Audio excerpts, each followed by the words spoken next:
So, as you know, I have a lot of brothers. I have 9 brothers and sisters. I'm really close to them. But one of them was a gunny in the Marine Corps, and he and I, we used to enjoy running marathons together and 10Ks together. He's an outstanding runner. He was actually one of the number 1 runners in the Marine Corps. By the way, and I'm not. Anybody who's ever run with me, they all know that my running group says in the morning, if you run any slower than Paul Johnson, it's technically not called running anymore. So I'm on the opposite end. So we run this marathon, and we come in for these massages. And my brother John gets on the massage table. He puts his head in one of those little holes, and they start massaging his back. Yeah. And when they're massaging him, I tap the massage person on the shoulder and tell her to move over. She moves over, I start massaging him. So he still thinks it's this little girl, right?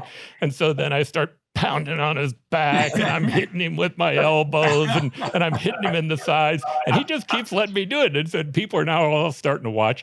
So I'm thinking, okay, I got to kind of end this. So I reach over, and he's got his running shorts on, and I grab his underwear. I'm not exaggerating a bit. I pull his underwear up, right? And he doesn't do anything. So I walk around the side, I get his head between my legs, I reach over his body, I grab his underwear, and I pull him all the way up to his shoulders. I swear to God, he says, "Lady, this is starting to hurt a little bit." So there's my story for the day. This is Paul Johnson with the New Frontiers. Now, our panel today is back to talk about a wide variety of issues. And we start with the economy, really delving into it. Now, one of the interesting facts about this particular show is it's coming out right as our new book is being released. It's called What's Right with America. Now, What's Right with America, and how to keep it that way, is really based upon the fundamentals that have kept the United States in a position where we quite simply became the greatest superpower in the history of the planet. We've done more to move human progress forward than any other nation in the history of mankind. That didn't happen by accident. There are a variety of things that we did that were definitely helpful. And most of those things were the protections that we created for the individual. Civil rights, equal rights, human rights, but also property rights and the ability to own what you create, free markets and free trade, as well as free elections. Many of those theories are coming under challenge today, and we talk about those challenges in this show. When we talk about the economy, we're going to talk about everything from what's taking place with tariffs all the way down to whether or not our panelists predict that there's going to be a recession or an economic downturn. It's a show you'll like. Also, if you like that book, if you're interested more in what the data says, you can go online now on Amazon and you can pre-order it. It won't be out until June. In any event, if you like what we're doing here on this show, push that subscribe button and let's get this show going. Destiny. Destiny. You and I have a rendezvous with destiny. Destiny. Destiny. You and I have a rendezvous with destiny. We choose to go to the moon in this decade and do the other thing, not because they are easy, but because they are hard. We're going to talk about the economy today, but before we do, what I'd like to do is I'd like to just kind of go around the horn here and say hi to all of our guests. Henry, I think you and I are going to be up at the cabin this weekend with your family. Yeah, I'm looking forward to it, Paul. I just hope you don't give me an atomic wedgie. I'm a little worried now. And Bob, speaking of wedgies, he's given me a number of political wedgies in my life in his newspaper columns. But Bob Robb, my favorite columnist. Bob, welcome. Good to be with you. All right. And then Elliot Pollack, the Oracle. Elliot, how you doing today? Pretty good. All right. So we're going to talk about a number of issues today, but what I'd like to kind of start with is just an overview of the economy. There's a lot going on economically. We had kind of a robust discussion on it a couple of weeks ago, and I'm going to point out something. Elliot, on that particular program, had talked about the idea that he believed that Trump was negotiating more than he was trying to implement tariffs as a long-term deal. The retaliatory tariffs had been implemented at that time. I don't know if he heard Elliot's speech and decided that next day, but 24 hours later, he got rid of the retaliatory tariffs for a 90-day period of time. So the oracle ended up being right again. Sometimes he's irritating to me when he Well, is able to pull that up. yeah, I will tell you that with Trump, you're never sure. And it's not over until it's over, but that appears to be the way he's going. Yeah. So let's hit on a couple of these issues. And the first one that I'd like to hit on is today, the market seems to be going down again today. It's Monday in the afternoon, and it seems to be going down, or at least many of the reports are that it's on a downward trend because of what he's done with the Fed chairman. The idea that he's been attacking the Fed chairman and the independence of the Fed, and many people are worried about that. So I'm going to go around and talk about this issue first. Elliot, I'd like to know a couple of things from you. Number one, is that something that rightfully should be affecting the market? How important do you believe the independence of the Fed is? And do you believe that Trump's misguided on this, or do you think he's, again, being strategic? That's an interesting question. The last question is the most interesting. First of all, the last thing you want is a politically controlled Fed. Absolutely, the Fed has to be independent. If it's under the control of any president, we're going to have inflation ad infinitum, I believe, because they always want lower interest rates. They want all with at the same time they want everything they do monetized. I think Trump is simply wrong on this one. Powell has not been right all the time. He has not been wrong all the time, but we managed to muddle through. The bottom line is the last thing you want is any president having control over monetary policy. And I believe the last Fed chairman that really fell into that trap was Arthur Burns when Nixon jawboned him into lowering interest rates and increasing the money supply prematurely. And this is a long time ago. And I thought that people had learned their lesson. But I think that is what certainly the bond market is reacting to. Something was going to affect the stock market sooner or later because the stock market, by any historic standard, is way overvalued, at least in my opinion. In fact, it's now approaching levels that are fair value. So this is a good time to sit and wait and see what happens. But the bottom line is that hopefully this is a negotiation and he's going to try to browbeat him into cutting rates more quickly than he otherwise would. But I doubt Powell is going to do that. He is caught between basically an economy that's slowing because of tariffs, but an economy that will have more inflation if he monetizes things. So it's a tough situation to be in. And in the long run, if Trump actually is going where we think he's going, where I think he's going, he's better off not pushing up the money supply growth that will ultimately affect inflation. Keep in mind that the effect of monetary policy is variable in terms of length and in terms of direct effect. So you can't do something now thinking, well, in November, this is going to happen. It doesn't work that way. But it's much better if it's not a political decision. It's handled by guys who are at least looking at the data more closely before making a decision, I think. All right, Bob, in every economy that has where the Fed isn't independent, they tend to have higher inflation, higher unemployment, and it's a challenge simply because, at least in my experience, politicians always want easy money. I mean, there's no politician that wouldn't want easy money. It's growth right now. I don't really care what happens after the election. I care that I get reelected. In any event, what are your thoughts on what's going on with the Fed chairman and what's taking place with the market today? Well, this is a reprise of Trump in his first term.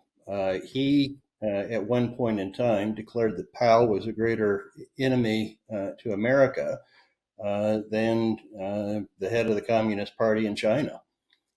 So this is nothing new. I wholeheartedly agree with Elliot on the importance of an independent Fed. And also one of the building blocks of a productive economy is a stable currency. and we still have persistent inflation of 2.5% to 3%, which is economically and politically disruptive and destructive. And you have the President of the United States, who's an easy money guy, always has been, developers are, boning for a preemptive reduction in interest rates, supposedly to offset the effects of his tariffs. And I think the combination of an erratic tariff policy on again, off again tariffs based on an irrational formula with a direct attack on the independence of the Fed and open lobbying for easy money is a recipe for economic sluggishness at best.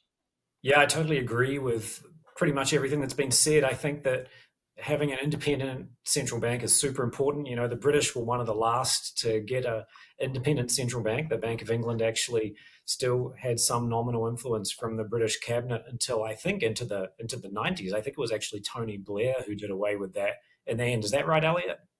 Yeah. Yeah, and there was some pretty interesting studies that would show that, for example, there were pretty predictable and significant drops in interest rates before elections because British governments would use their influence, right, to try and get interest rates down to get a little more growth out of the economy before elections. And the problem with that is not only that you end up with more inflation during those periods than you otherwise would have, but that analysts and investors actually know that that's going to happen. And so they predict those sorts of things, and it ends up making the effects worse in the long run in the markets. So you've got to have an independent Federal Reserve. I think that in some ways, Trump's harassing or denigrating Powell might in some ways have the interesting effect of demonstrating the independence of the Fed, because I don't think that Jerome Powell is in any way more likely to do what Trump wants simply because he publicly states that he should. And I think that Trump is maneuvering himself into a difficult position because even though he doesn't have to get reelected, he does need some support in Congress after the midterms, and his approval ratings are starting to decline, especially on the economy. And I think that at the moment, it's not so much because people are losing their jobs, because it seems like employment remains actually remarkably stable. It's more just the bad press, the bad headlines about the chaos with the tariffs and the effects on the stock market, and now the back and forth bickering with the Federal Reserve Chair. I just don't think that this looks good for Trump. And I think that he's going to have to start to reel this in quite quickly if he doesn't want to suffer a persistent decline in the polls, especially on the economy, which is his and his party's greatest strength. Yeah, that was Elliot's point last week. Elliot, you might comment on that, but what I'd also like to ask you is, from the Fed chair standpoint, with there being a falling dollar, are they better off to raise interest rates? One of the things I found interesting, you talked about Richard Nixon during his period of time and the influence on the Fed. I've spoken a number of times about 1980 being in a position where I was looking for work. I mean, the economy was very bad. What I also remember was the pain that came from not only high inflation, but then as Volcker began to put into place higher interest rates, slowed the economy, what began to take place was there were no jobs. Now, it did cure inflation, but it was also very painful from a job standpoint. My question to you is, if you were on the Fed today, seeing what you see happening with the dollar, number one, would you be worried about losing the American world, the reserve currency? And number two, is raising interest rates an antidote to that? The first one is, I still maintain that there is no alternative to the dollar. In terms of basically reserve currencies, 50% of foreign exchange reserves are 58% of the US dollar. The next one is the euro, which is about 19%. And by the way, the Chinese renminbi is 2.2%. So it's going to have to be an amazing shift before. I don't know that there is an alternative to the dollar in today's world. I just don't know. Things are going to have to get mighty bad here before but before people start really addressing that. Does that mean that Trump's activity has not affected the dollar? All that shows to me is that people expect higher long-term inflation now because of everything that Trump is doing, and that would make the dollar weaker.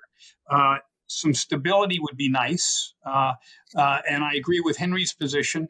I think Trump has about 6 months left before he is past the point of no return in terms of the November 2026 election.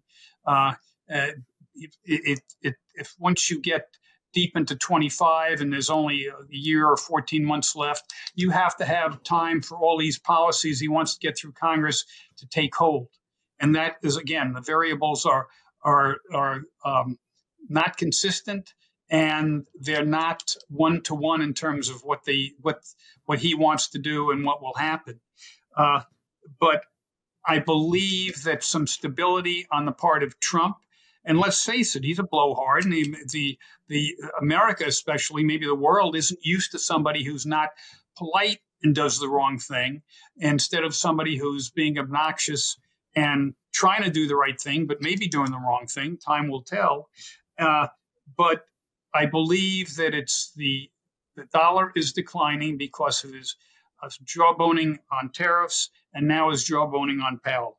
I do not believe that it's going to take much to get the currency stable again once he gets to where he wants to go. Henry, you've seen this from outside the United States, certainly from New Zealand's standpoint. There's always been a dependency, or at least for a long time, a dependency on the United States and the American dollar. Do you worry at all about us moving, the rest of the world moving away from us and depending upon the American dollar, us maintaining our world's reserve currency?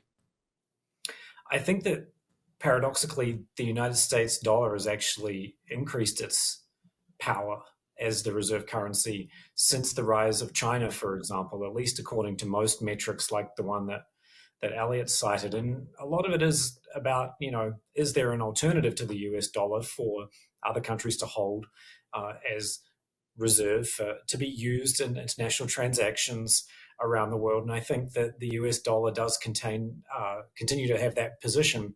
But in general, the status of the reserve currency is, at least to a certain extent, a political factor, right?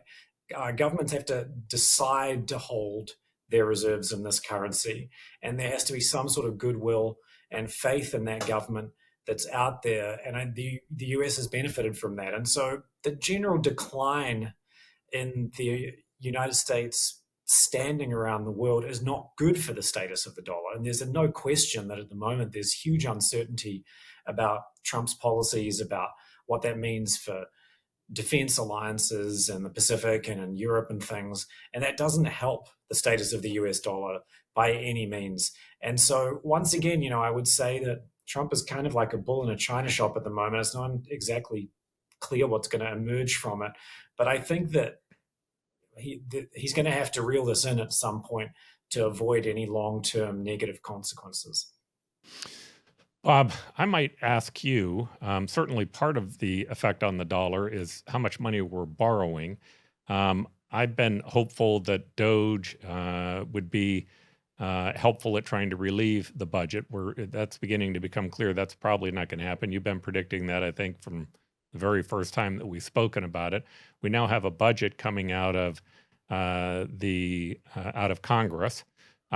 Give me your thoughts on that, and do you have any hope whatsoever that there will be pressure put on the Republicans to try to find a way to bring the budget more into balance?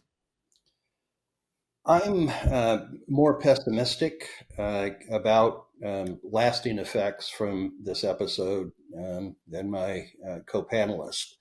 I believe that Trump's erraticism has shaken the U.S. reputation as the world's best place to invest and safest place to store your money by a long shot. And while there's not an alternative to the dollar, you do see capital flows to the euro, the Swiss franc, and the Japanese yen. The U.S. government has to roll over $9 trillion of debt this year, in addition to whatever new issues need to be placed into the market as a result of whatever deficit they adopt this year. I am highly pessimistic that you will see fiscal discipline occur in the crafting of the budget for next fiscal year, which begins in October. You have seen today and over the course of time an increase in the yield on U.S. debt, U.S. governmental debt. I do not see anything that would cause investors outside of the United States who buy up a lot of that debt as not wanting to have that premium or more. So it may be at a certain point, the fact that we have trouble placing debt or the yield increases even substantially more, that creates the kind of shock that may change the current politics. And in the current politics, there are no deficit hawks in either party, and certainly not in the White House. So one of the things that that gives me a little hope, and I'm looking for hope on this one because I really think it's important for the federal government to cut its budget. Ray Dalio is giving this speech. Elliot spoke about this last time. I'll let him comment on it again. But Ray Dalio speaks about the idea that it's important to get our deficit spending down to 3% of GDP as opposed to 7% where it is today. I'll tell you one of the areas I have of hope. Trump pulled the retaliatory tariffs. Now, again, it could have been the fact that he heard Elliot Pollack speaking on my show and he knew that he needed to get that done. That could have been it. That's what it was. Or our show, I should say. I take credit for it when the president does what we say. But nonetheless, there was a great article in Politico where it talked about Bassett actually went to the White House, but he waited until Navarro had left the White House to go do some task because he wanted to be able to talk to him about the falling dollar, the challenge that they were having, and why it was that this was an emergency. And he would not leave the president's office, and he had bought in Lutkin into this. He wouldn't leave until the president issued an announcement that he was pulling the retaliatory tariffs. I personally think Secretary Bassett is one of the best individuals the president has working for him. I've listened to him over and over again. When I listen to him, he's certainly not going to oppose the president, but it's really clear to me that he knows that these tariffs are a bad idea. And it's really clear to me that he thinks that we need to cure the deficit. Now, I'm not certain that one person can have all that much of an effect inside the Trump administration. Although, on the other hand, in some ways, this president may be more prone to having one person having a bigger effect on him. We had H.R. McMaster's on a show with Henry and myself, and the two things that he told me about Trump that sticks with me. The first one was, he said, look, in many ways his instincts are good. I kind of agree. Cutting the budget was one of his instincts. Cutting regulations was one of his instincts. He says, on the other hand, he always goes too far. It's just universal. And he said the second thing about the president is that he is very prone to listening to the last person that spoke to him. And that to me seems to be clear. Elliot, if you would, help me out on a couple of things. First, how important is cutting the deficit going to be over the next 4 years? In your opinion, how much of a priority should that be? And what hope do you have on that? And then I'll let Bob respond to that. The answer is, I think it's very important, not because we've reached any particular level, but because everybody else thinks it's important. And that's really the key. 3% increase in the deficit every year will inflate our way out of that, or inflate out of most of it by the time the debt matures. So you're not really have a big problem. But this has been a problem. The deficit growing has been a problem really for the last 15 years, maybe even longer than that. And it's been crazy since Biden decided, instead of resetting to 2019 pre-COVID, he just reset the deficit to 2022, which, by the way, was one of the two craziest moves of his administration. The other one was made by Janet Yellen, where instead of taking these trillions of dollars and financing out 50, maybe 100 years at 150, 200 basis points, she decides to make most of it short and intermediate term. That was crazy. And but the bottom line is, it's the rest of the world's reaction, and we are apparently approaching a level where if we don't get things under control, the rest of the world is going to be suspect of where we're going. And again, historically, there is no level that's you get to that says this is it. It's how people react to whatever level you're at, and we're there. And Elliot, I saw a great analysis done on this the other day that talked about how actually, if you look at GDP, it really is the idea of deficits around the world are really determined by your internal savings. The amount of Right. savings that you have an effect on it. So my question to you would be, in looking at that formula, is do you see tariffs as being good or bad long-term from just simply a deficit standpoint? Trump, when people have done an analysis of Trump tariffs over the next decade, they expect to bring in $3.5 trillion. That would be positive. Will it slow growth a little? I personally think it will, but it's a question of, will it allow us to start to bring the deficit under control? It will allow us to start. And we can't go do much better than that because neither Republicans or Democrats are willing to cut spending a lot. And every Republican can beat their chest until it's their district that's losing the jobs. And then I think their story will change. It's just like you hear about Harvard. They're saying, oh, if he cuts $2 billion from us, these are all important research we're doing. Well, no, not exactly. In fact, most of it is probably not important at all in the overall scheme of things. But that's neither here nor there. The fact of the matter is, it's how the rest of the world perceives it. All right, I'm going to come back, and the question's going to be to the whole panel after I give Bob a chance to respond. I'm going to ask everyone what they think is going to happen to the economy. Is there going to be a recession? But Bob, if you would, before we get to that, I'd just love to hear your response in terms of the tie that you think that exists between trade and the deficit, and where you think we're headed. Well, I do disagree that the only problem with the deficits are how they're perceived. I believe that they have real economic consequences in their own right. If we are running large deficits that far exceed what it would cost to pay for capital infrastructure that one can argue that you should pay over time, and are using it to cover operating expenses, then it has to be financed one of two ways.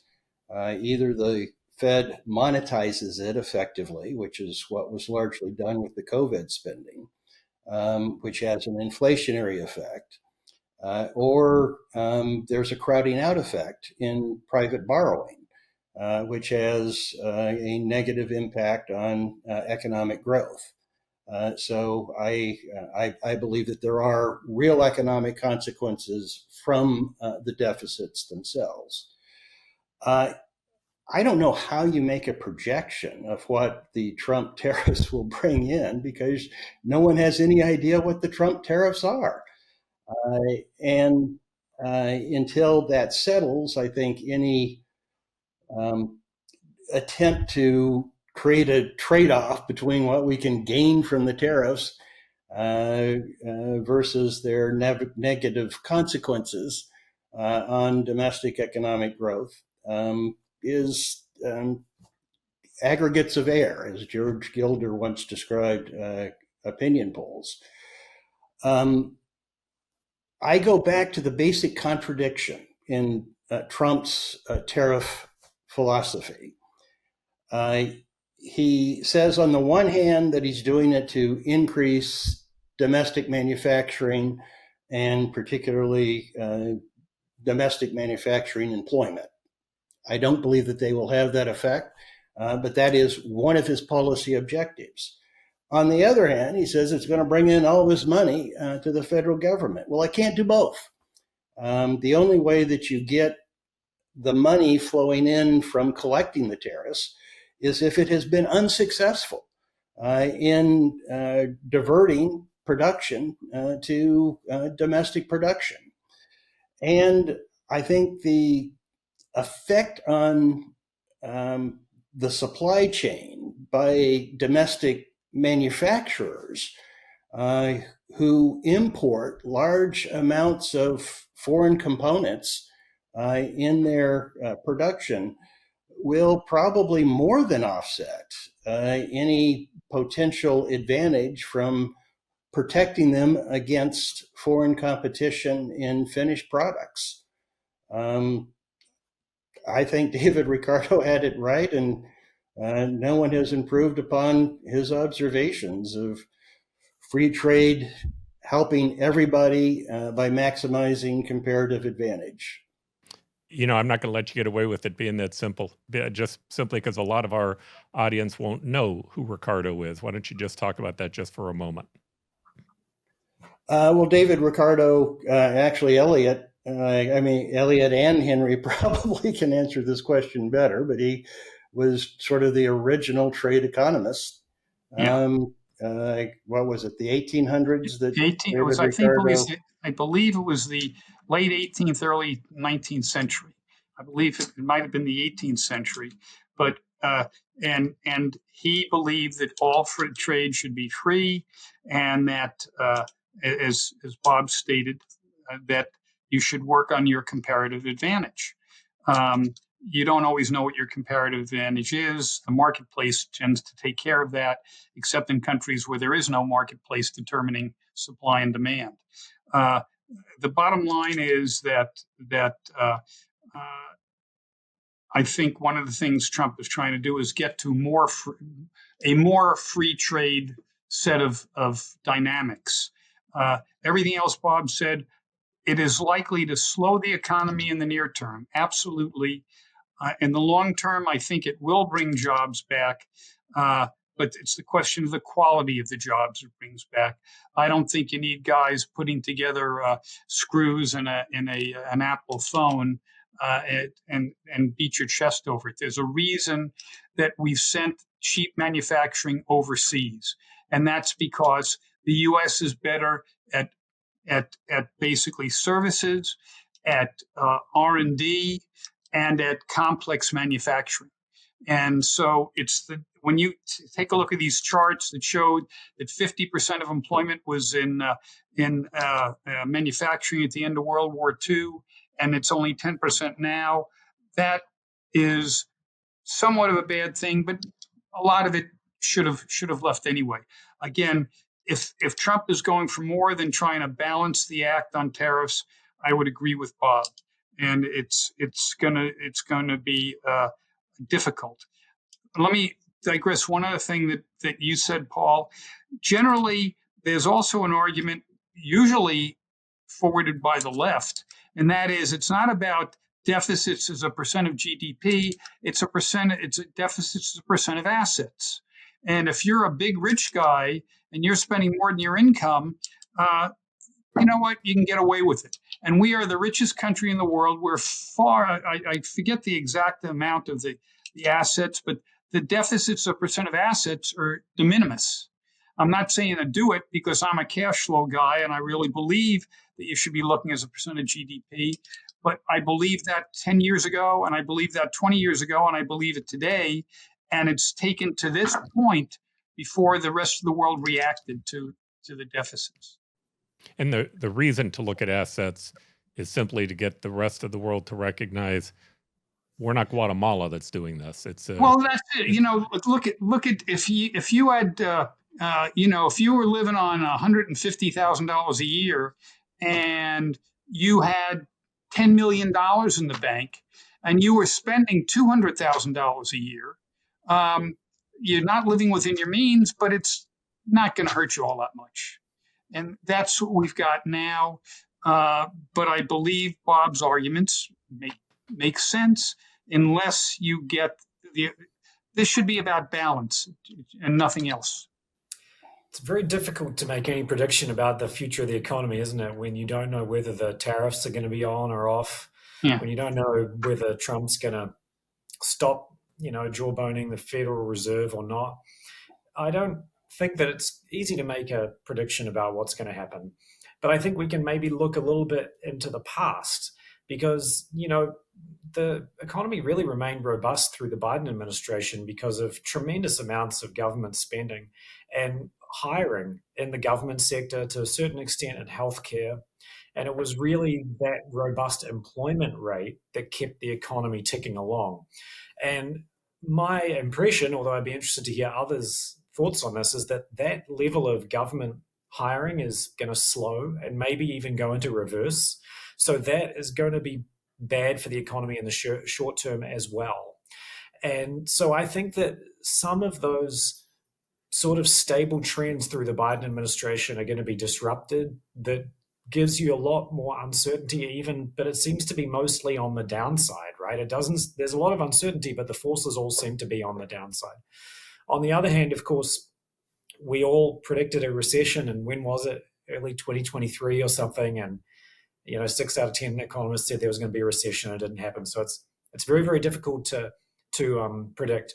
But I do think we need to talk more about the fact that we've moved from one statist model of political economy under Biden, with huge amounts of government spending and stimulus, especially into certain privileged sectors of the economy, especially subsidies for electric vehicles, electric energy build-outs, etc. We've moved into a completely different model of political economy that's trying to promote domestic manufacturing through tariffs and potentially through lower interest rates and with smaller government. So it's really hard to predict, I think, the transition from one very interventionist state-led economy under Biden to a differently interventionist but still quite state-led economy under Trump. I think these are really difficult waters to navigate.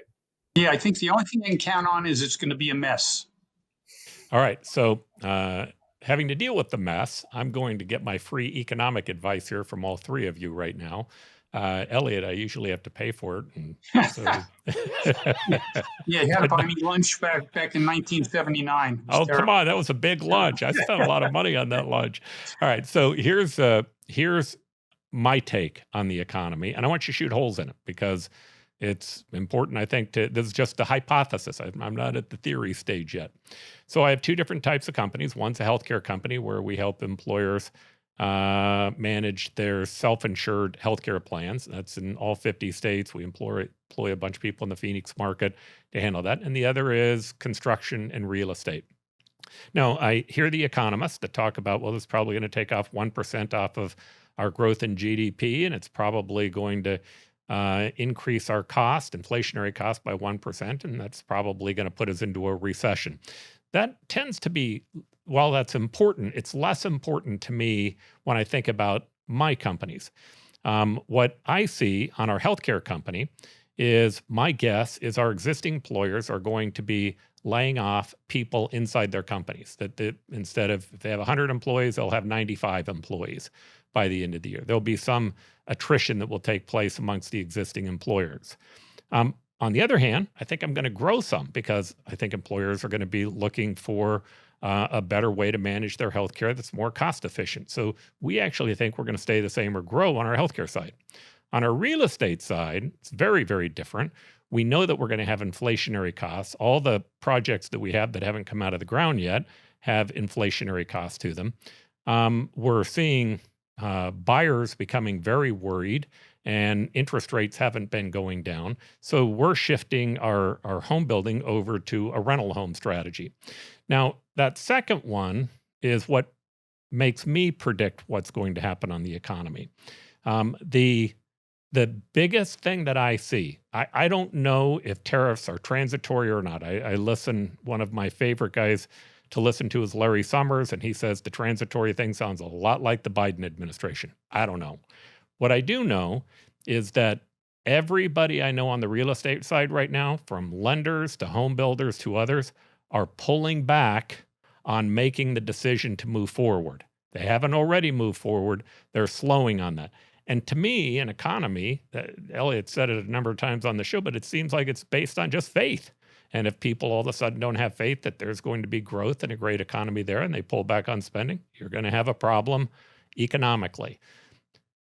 There's my loose prediction. I know that's not anything that would fit into an academic arena, but Elliot, I'll let you take shots at that first, or tell me if you agree with kind of the approach that we're taking. I agree with it. I don't think the economy is fixable until you deal with immigration issues. What I mean by that is 15% of all construction jobs are taken by illegal aliens. Okay, why? Because Gen X's, Gen Ys, Gen Zs, they're not interested in going to construction sites. Every home builder I speak to, and I speak to a lot of them, tell me that they don't want to hire those guys because they're on their phone all day instead of working. That guys from south of the border are really hardworking and get the job done. And I got to tell you, they're already short of labor. I don't know what you do if half of those people don't show up because they're afraid the INS is going to track them down. On top of that, you're right, costs are going up. Well, and in the last 5 years, the price of homes have gone up almost 50%, whereas incomes have gone up maybe 30%. So it's getting worse, not better. And so the construction industry is going to have problems because the construction labor force is not there. It was there in 2005, but a lot of those guys have retired now. In addition, you're absolutely correct. Affordability and higher interest rates and higher costs have made it impossible to expect home prices to come down significantly because you'll be below replacement cost. And so that's a real issue. In healthcare, it's the same thing. With the aging of the baby boom population, you need a lot of healthcare workers, home healthcare workers, and I don't know where they're going to come from. You have to redo immigration. You have to match immigration with job necessity. And neither party is even paying any attention to that. So it's a real problem. In addition, I think Trump, I mentioned this before, is doing it, excuse the expression, ass backward. Tariffs going to slow growth. Higher prices going to slow growth. Less certainty going to slow growth. Higher probability of a recession. Everything he's doing, slowing immigration, going to slow growth. Slowing tourism to the U.S., going to slow growth. Virtually everything he's doing right now is going to slow growth. What is he going to have to deliver on? And I was hoping he was going to deliver on it first. Deregulation, the end of the administrative state, lower taxes. And I don't mean the extension of the 2017 tax cuts. If you have one set of taxes on Monday, you vote to keep them on Tuesday and you have them on Wednesday, there's been no tax cut. He's going to need a tax cut. He's got bringing back more jobs will occur, I believe, but it's not something that occurs in 15 minutes. These things take years. And I'm not sure by the time the effects of this are fully felt, he'll still be president. So to me, he's got a good program for making things grow faster and stronger, but it's being more than offset now by the negatives of what he's doing in the near term. I'd like to tell you that I understand it, but I don't.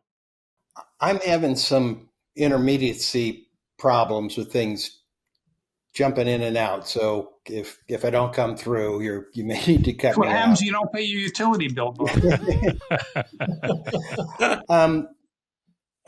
I agree with Elliot, particularly on having gotten things backwards. And we are not looking at a tax increase, a supply side tax decrease that would improve the economic environment. we have a pendency of a substantial tax increase coming if Congress does not act. And as I think everybody has shared, uncertainty is the enemy of a productive economy. And when you combine the uncertainty of what our tariff policies are going to be, and when we are going to know what our tariff policies are going to be, and whether we're going to have an independent Fed with the political freedom to try to actually get inflation under control, and whether we're going to have a continuation of the existing tax rates, or we're going to have a substantially increased tax rates because Trump didn't begin with trying to get that done first. I just think you've got a recipe for economic sluggishness if you're lucky, and I think that's where we are. It's hard to really add to this erudite, concise, analytical approach here from my co-panelists. Like I said, I think there's a lot of uncertainty, but all the big things seem to be pointing in the wrong direction. And I actually forgot to mention immigration, because those 3 million people a year that were coming across the border were all working. They were reducing the cost of labor across the economy. They were, as Elliot pointed out, probably taking low-skilled jobs that a lot of Americans either have not got the skills for, right? They have higher levels of skill. They don't want to take those jobs, or they're too expensive for. So I think that's going to be another major drag on growth. I share Elliot's sentiments. It's a little perplexing, actually. I don't really know how to explain the Trump administration seemingly tapping the brakes on so many different aspects of the economy just at the point that they enter office, unless they think that if they make these changes, they will lead to longer run growth and they will be able to somehow climb out of this. But at the same time, I agree with Elliot. I think a lot of these changes, especially the tariffs and things, not only do they just generate uncertainty, but if there's going to be benefits, they're going to be such long-run benefits, right? Moving manufacturing back to the US is not something that happens in 2 or 4 years. It could take decades, indeed, if it ever happens at all. So it's a seemingly quite destructive set of policies at the moment, and leaving a lot of people really wondering what on earth is going on. All right. So the last thing that I want to talk about today is I want to hit on a number of issues as fast as we can. Elliot had brought up the issue of the universities. We also have the issue of what's going on with the El Salvadorian prisons. And we've been talking about tariffs. One of the things that's clear to me that's taking place is there's a lot of control in one person's hands. Maybe a lot more control in one person's hands than I ever thought was in one person's hands, although we're probably going to be testing a lot of that with the Supreme Court. Now, my real problem with that is that I don't know who comes after Trump. Nate Silver made a prediction this week. I'm going to play this. Do you have that over there, Alexander? I just sent it to you on an email. And you know what? Just play the first part. I'll let you dub in the rest of it later so they don't have to hear all of it. But Nate Silver made a prediction this week. And I want you to hear, by the way, the reason Nate Silver is important in this, first, he's pretty good. He's very good in terms of being based on the data. Second, a lot of people forget, he predicted Donald Trump winning the second term election months and months and months ago. He's just been very good at being able to look at the numbers and say, hey, here's where I think this is going.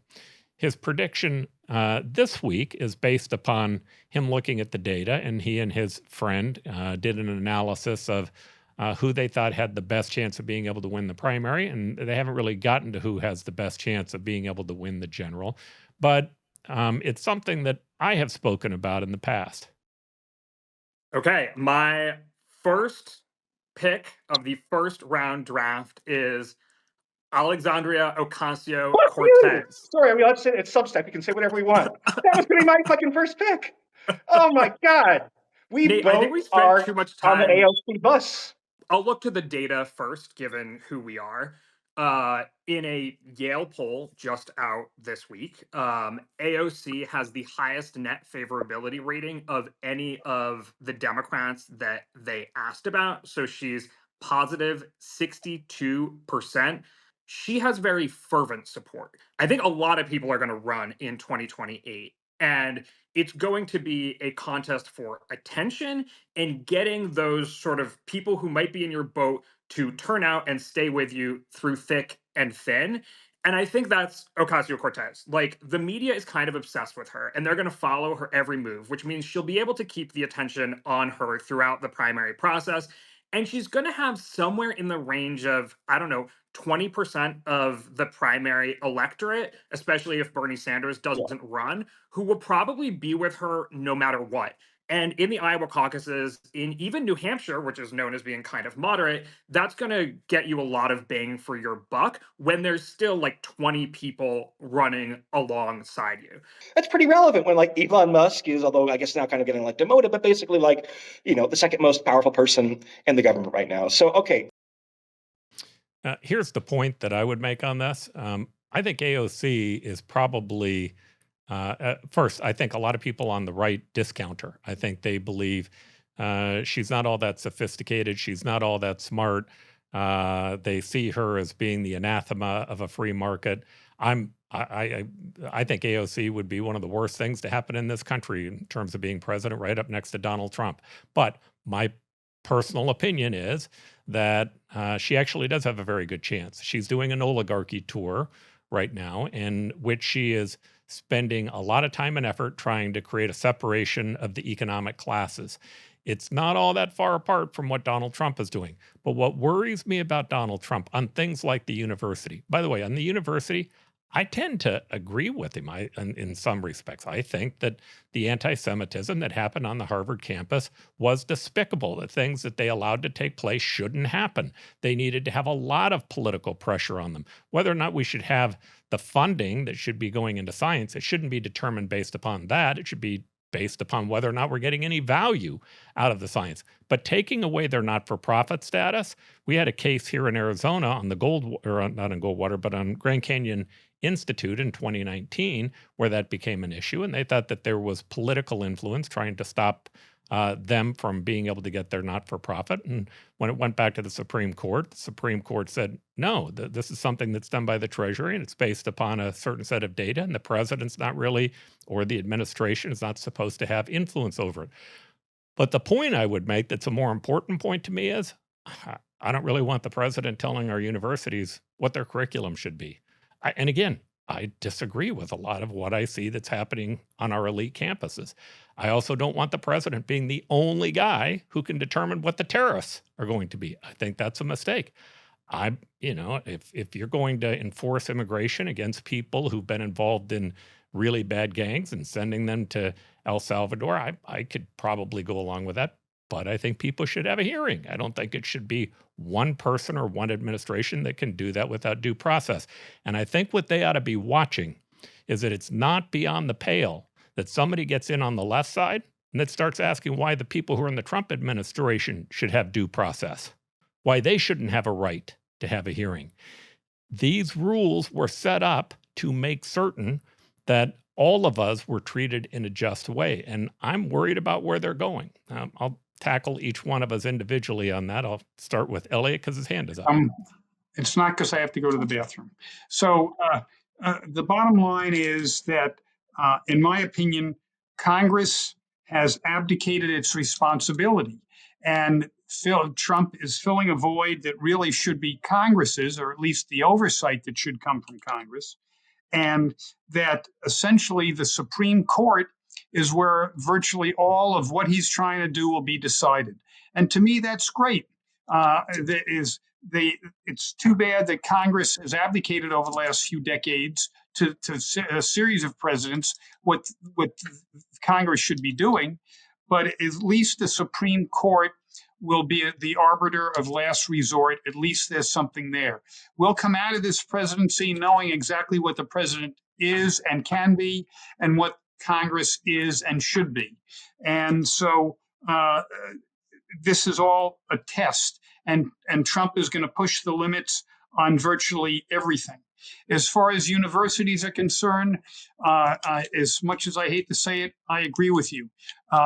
The trouble is that nobody knows what the funding is going for. And everybody knew that. And Musk is coming up with all sorts of stuff that funding is going for that most people would say, we're really spending money on that. And we've got all these other problems. Are you kidding me? To me, you can't have, if I have a construction company and I get a government contract, there's a whole list of crap I have to do and hurdles I have to meet to get that. And they basically, that should apply to universities as well. And so far, universities have had a free pass. They got a free pass with, let's call it the loan programs that gave them so much money that they couldn't spend it fast enough. Not much different than the housing market was in the early 2000s, quite frankly. You ended up with the same result. You ended up with too much money chasing too few goods. The bottom line is that universities have to be brought under control, and the Supreme Court will determine what that means. I don't know, but I, like you, don't think that while wokeism is overtaking campuses, and most campuses, the percentage of left-leaning professors are very high, and that should be brought back under control. I'm not sure how it's done, but Harvard should not be left to do what it wants, or should Columbia or Cornell or any other university should not be able to take government money and not meet hurdles that a contractor to the U.S. government would meet. And Henry, I know you're affiliated with the university, but give me kind of your thoughts, not just on the university issue, but on the whole rule of law issue and the concept that this administration, we're not going to have a Republican administration forever. Yeah, exactly. A good rule of thumb for anyone in government should be, how would my opponents use this tool against me if they were in office and I was not, right? And I think that a lot of what the Trump administration is doing wouldn't really pass that test. When it comes to the universities for years, since the Second World War, essentially, there's been an agreement essentially between the federal government and major universities to fund certain types of research and to subsidize undergraduate tuition to some extent. And I think that there was a broad agreement with the American public, basically, that was a good thing to do for a long time, because a lot of the research was in basic things like medicine, demography, things related to national security during the Cold War, things like that were, that essentially the whole country could get behind. There has been an expansion of that federal funding into areas well beyond that, I think, to areas that are more politically contentious and less related to basic research that the country needs. So I think that some sort of recalibration would be welcome. I think that, reducing the amount of federal funding in general to universities might not be the worst thing. It would orient them more towards their local communities, towards the students that they're teaching, especially undergraduate students. I actually think that could be a good thing for the universities. But the problem with getting involved in ideological issues on campus, faculty hiring, what faculty teach, and I see this actually myself, even at the university ASU where I work, even at the level of the dean doesn't know who should be hired for a position because the dean isn't an expert enough in that area. The dean doesn't know what people should be teaching a certain area because the dean doesn't know that area well enough. And if you think about moving that sort of decision all the way up to the federal government, I don't think that's a good idea at all, because the federal government can't really know what people should be researching or teaching.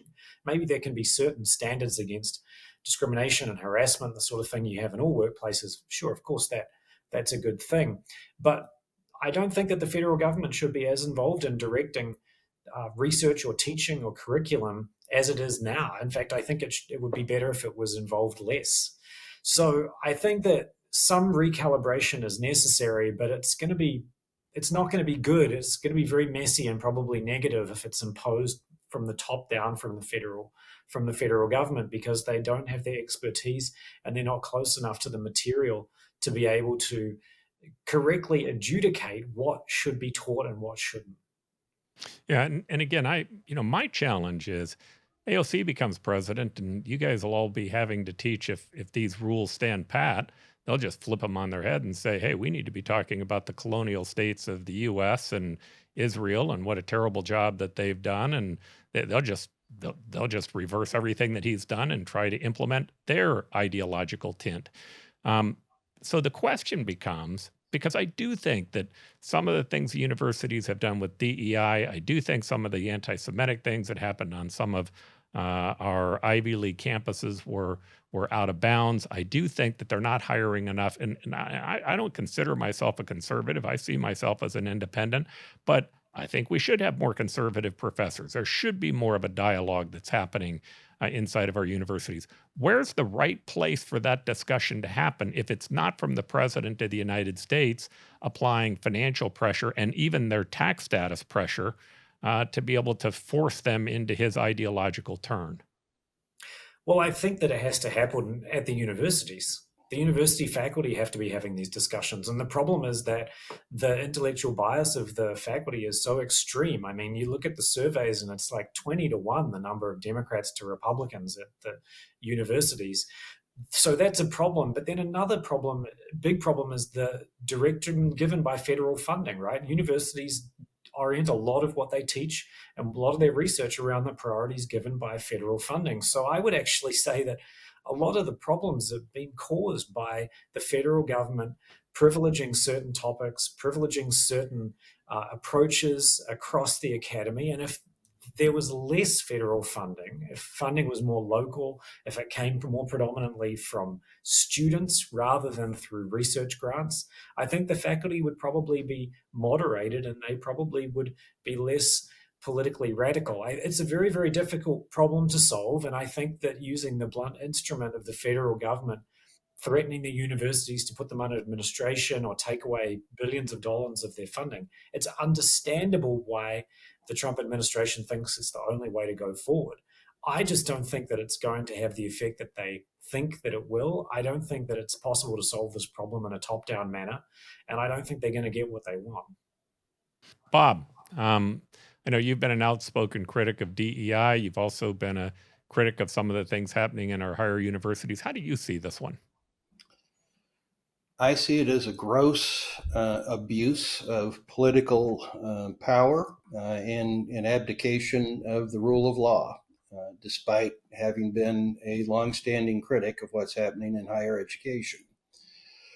It certainly, we can have a discussion and a policy decision as to what the federal government wants to fund in terms of research on a going forward basis, the percentage that should be attributed to overhead. Those are all fair items for discussion.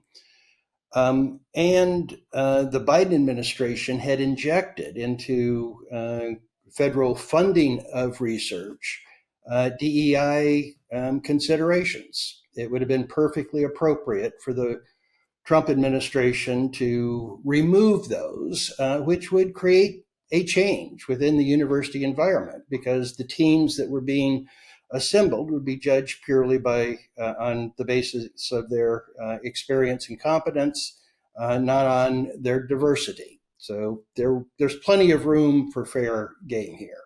However, what the Trump administration is doing is trying to use the battering ram of alleged anti-Semitism to force overwhelming reform within these universities, dealing with curriculum and how these entities govern themselves, including being under a trusteeship of such.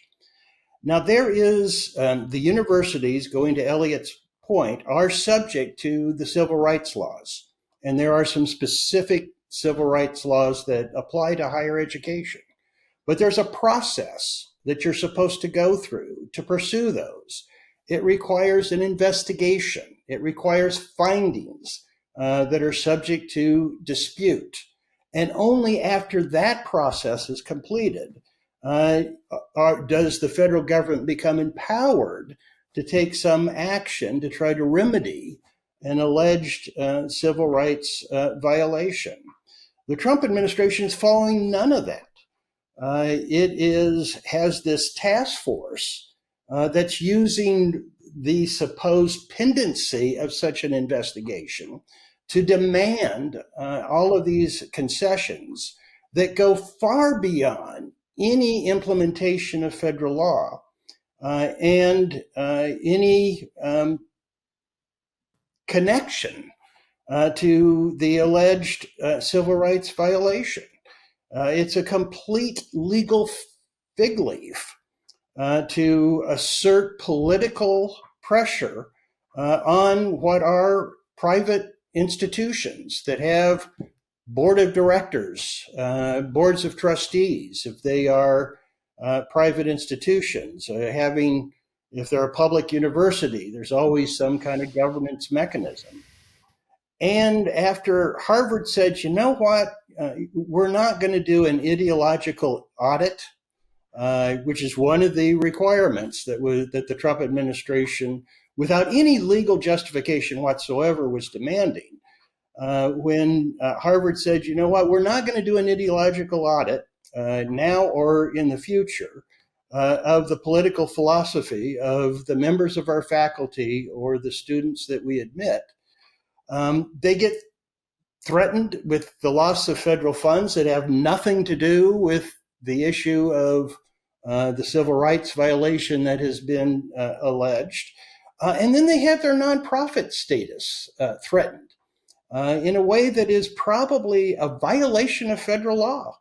The decision of the IRS in determining tax-exempt status is intended to be insulated from political pressure.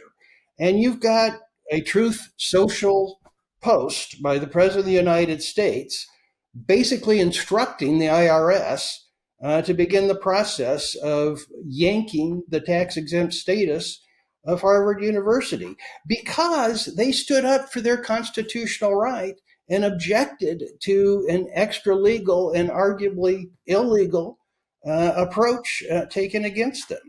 This is a deeply disturbing event, and it's replicated with respect to law firms, with respect to high-tech companies. This is government as a shakedown, and it is deeply disturbing, irrespective of whether, if liberals get in charge, they seek to duplicate it. It is deeply disturbing in and of itself. I agree. I'm partly trying to look down the road and see what the implications are, because again, I'm not quite sure that we're going to have any effect on changing Donald Trump. I don't know that public opinion will change his mind. I don't know that the people speaking to him will change his mind. I think he does have an authoritarian bent. I think his idea is, if I decide that it should happen, it should happen. But nonetheless, he's going to end up in all of these issues in front of lower courts and a Supreme Court, and the Supreme Court's going to make a decision, and he may or may not go along with that. I don't know what he's going to do when the Supreme Court rules against him. They already have ruled against him here just in the last day on the El Salvadorian prison and whether or not they were going to let a whole new group of people go there. My guess is there's a chance they may rule against him on tariffs. It may be too late by the time we get there, but my guess is there's a strong chance that will happen. Elliot had spoken about our Congress delegating way too much authority to the executive over time. I think that's probably true. I think in far too many instances, they didn't want to make the hard political decision, so they punted through legislation to say, well, the executive will be responsible for this. I think Trump's goal is to create this more executive type presidency where the president actually becomes stronger. I actually think the result of this might be quite the opposite.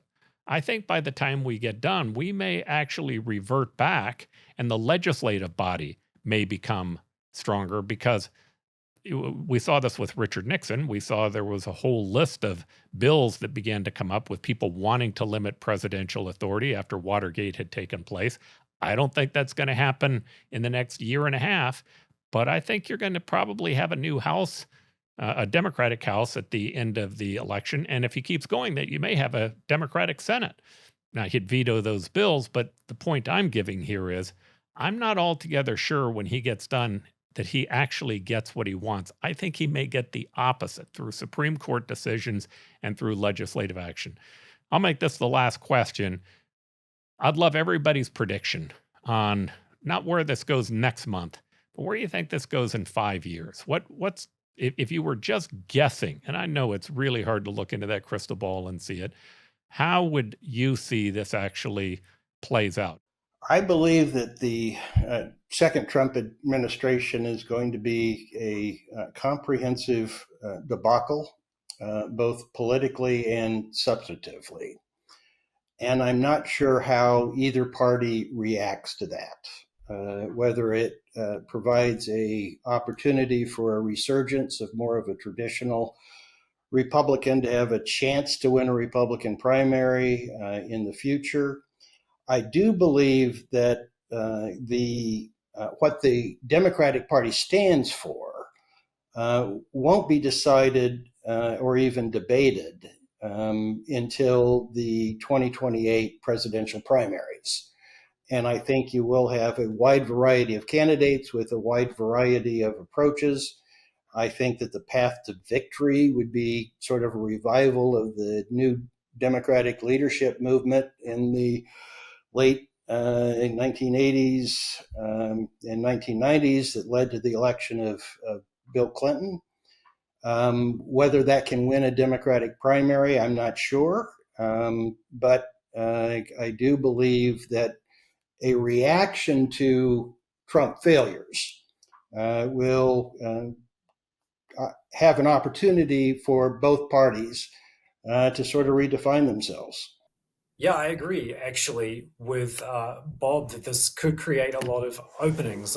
I'm not entirely convinced that for all this talk of Trump reshaping the global economy, I'm not entirely convinced that things will change that much. I'm not so sure that the partisan divides in the United States are going to change that much, meaning that I think that party ID is going to remain strong and there'll still be 40% of the electorate that vote for Republicans and 40% that vote for Democrats, and the movement really continues to be in the middle.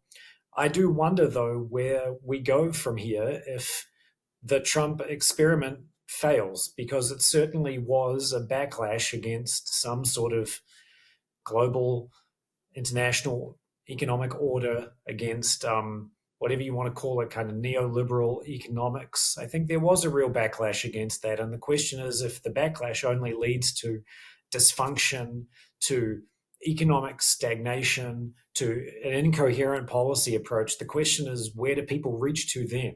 And my hope is that they don't reach to more extreme alternatives, but that there's some sort of a resurgence of competent government for a start, stable government, tried and true economic and other public policies that we know work, and a kind of a sensible, pragmatic approach to government. But I'm not at all convinced that that could happen. And also, let's be honest, that's also assuming that nothing crazy happens, like China doesn't try to invade Taiwan, or Russia doesn't use a nuclear weapon in Ukraine, or any number of other things that could happen in the meantime that could turn any of our predictions completely on their heads. Yeah, events matter. All right, Elliot. So I'm going to ask the question to you a little differently because you have made the comment that it depends. And I love John F. Kennedy's line, somebody send me a one-handed economist. So I'm going to let you play out both hands.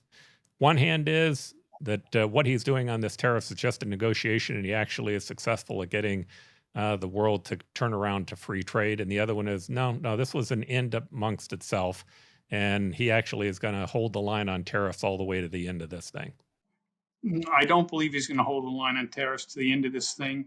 I think, like I said, if he hasn't leveled the boat within 6 months, his presidency's over, because he won't win the control of I don't know if he'll lose control of the Senate, but he'd probably lose control of the House. And that would be the end of the experiment, which is why I don't know why he's doing things in the order he is. My fear is that he will worsen the divide. I actually hope that this stuff would work, that he would bring the economy, the economy would continue to be stronger and stronger, that there'd be more jobs for Americans, but not to the degree that he wants, and that there is free trade. I have no idea whether it's going to work. I am absolutely at a loss, and I cannot tell you sitting here exactly what happens next. If it's AOC versus a Vance, boy, you talk about two extremes. I have no idea how this plays out, other than if Trump fails, it does not end well for either party or for the United States of America. All right. So in that case, I'll keep my fingers crossed that he's successful, but I think he's only going to be successful, as you said, if he pulls those tariffs and goes back and focuses on the basics and quit doing what H.R. McMaster's warns against, which is you don't have to take everything to some ultimate ridiculous extreme. With that, gentlemen, thank you very much. I appreciate it. Appreciate you guys being a part of the New Frontiers, and we'll see you in 2 weeks. And we stand today on the edge of a new frontier, the frontier of unknown opportunities and perils. It holds out the promise of more sacrifice instead of more security.